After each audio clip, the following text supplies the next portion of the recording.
Hi, thanks for tuning in to Doitwithcassendre.com. We're here at EatRealFest Culver City 2011. Let's go check it out. Hi, you're joining me here with Alessandra Innamorato. How beautiful is that name? Of Orgasmo de la Boca.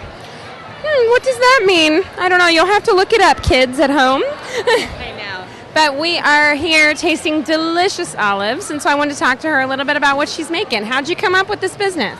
Well, I was smoking a turkey for Thanksgiving one year, and How'd you fit it in the pipe? Sorry, that was terrible. I apologize. amongst many other things. No, I was smoking a turkey. My friend's mom had given me some olives, and I had decided to throw as much as I possibly could into the smoker. And I threw the olives in there. I brought them to Thanksgiving dinner, and they were a huge hit. So it just kind of started off small, as it usually does, smoking them for friends and family. And it kind of snowballed from there. And then Roberto from Wine Expo in Santa Monica found me on Twitter and asked me what kind of specialty foods I was doing, because they were opening up a wine bar and a gourmet food shop. I brought him a bag of the olives, and he called me within 10 minutes. I hadn't even made it home yet, and he said, "These are crack.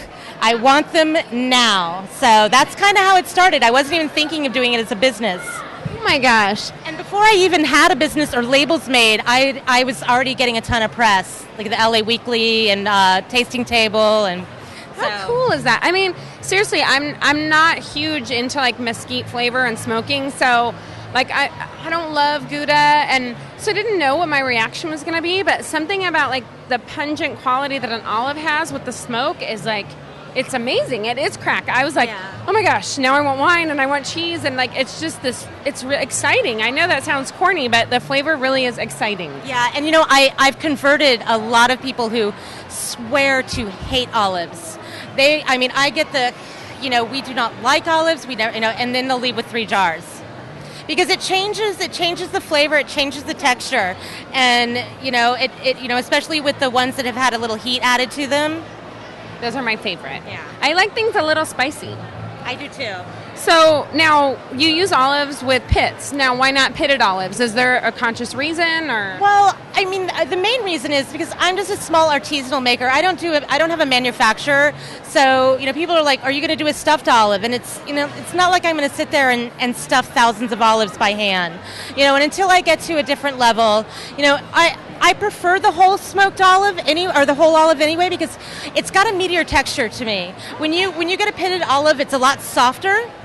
I like a little meat to bite into. And when also with the pitted, I have tried smoking pitted because I was going to make tapenade out of them, but they tend to lose their shape in the smoker and the baskets and everything. So it's right now I'm going to concentrate on the green and the little flavors, and then I'm starting to just get samples of other types of olives, some different black olives that I can possibly use also.